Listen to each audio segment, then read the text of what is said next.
Thank you very much, Freak. We are happy to be joined by Shifter and Crumbs from Team Dignitas, coming off the first win of the season with a bit of a revamped lineup. Shifter, got to say congratulations on the Penta. But ultimately, Crumbs, I want to start with you and say, you know, you got two new people on the top and the bottom around you, or top and mid, I should say. What's it like working with those guys? How are you feeling about the team? I couldn't be happier with the position that the team is at. You know, every lane is at the strongest point, I feel like, and really, over the past couple of days, it's just improvement after improvement, and I really feel like with this roster, like with the entire team that we have, everything backing us up, Scar, the coaching, everything, we're going to go places.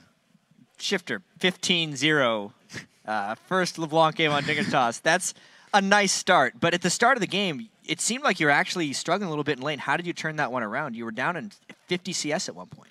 It was mostly because the initial gank where we got off Probably, I was actually pressuring him really hard because of an early level 2, but I wanted the next wave to shove, so I just, you know, Crumbs, just take it all. I don't care. I just want it back. And I actually did a lot more roaming than staying mid at all. I've went top bot like at least twice before 10 minutes or so.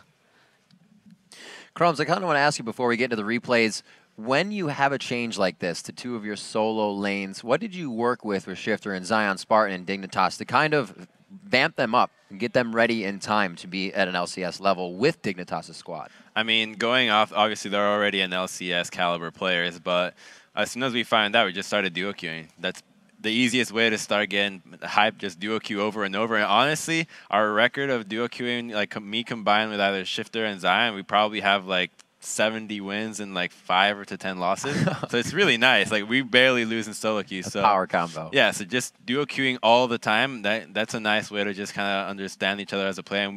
I mean, I've played against both of them for a long time, so we kind of know how each one wants to play or how they play. So it's not a crazy change to adapt to.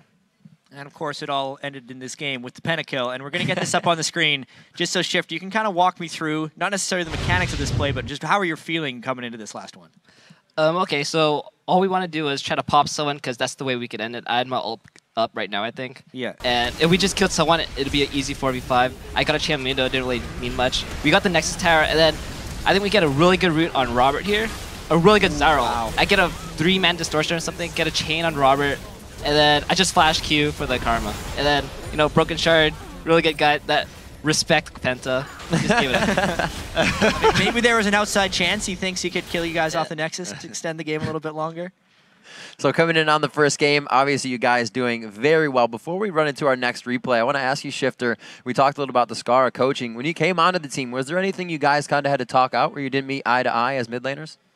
No, I think me and Scar have always talked, you know, even when he was on Dig, we've talked about, you know, mid lane matchups. We did 1v1s with each other, so we kind of knew how each other thought. So it was just really easy to mesh. Do you guys still do any 1v1 matchups, or are you only practicing against solo queue and other LCS mid laners? I usually ask Scar about like theory crafting and such, like item builds. I usually 1v1 other LCS mids because they're more in practice. Scar, you know, he just messes around solo queue nowadays, so his mechanics are as top notch as they were before. Right on. And we're going to pull up the second replay on your screen, a dragon fight that we did replay and watch. But just to see it again, Crumbs, walk us through this one as we start. I believe the second dragon here. This fight, I think, yeah, so we see Mundo. They're trying to finish Dragon, so they're really far behind. So pretty much at this point, they overcommit for Dragon because they're all deep inside the pit. So we're coming in for this. We're saying either blow them to flash over or just keep them there.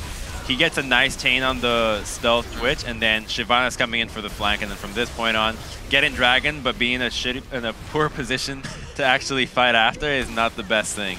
So we ended up pretty much wiping them here. We lost Dragon, but we ended up getting crazy map control. Got red buff after that, got their blue buff, and from then on, it was game over. Yeah, even though it's objective control, it's not necessarily a good thing because you ended up losing a whole bunch from there. Yeah. Where does Dig actually kind of go from here? Because this was obviously complexity coming in, just qualifying, not expected immediate LCS success, but you guys actually are. So how do you feel like now? I guess I can't get you guys to predict your stuff, but how are you going to be doing for the rest of the week as you're preparing for your upcoming opponents? I'm feeling a 4-0 this week, to be honest.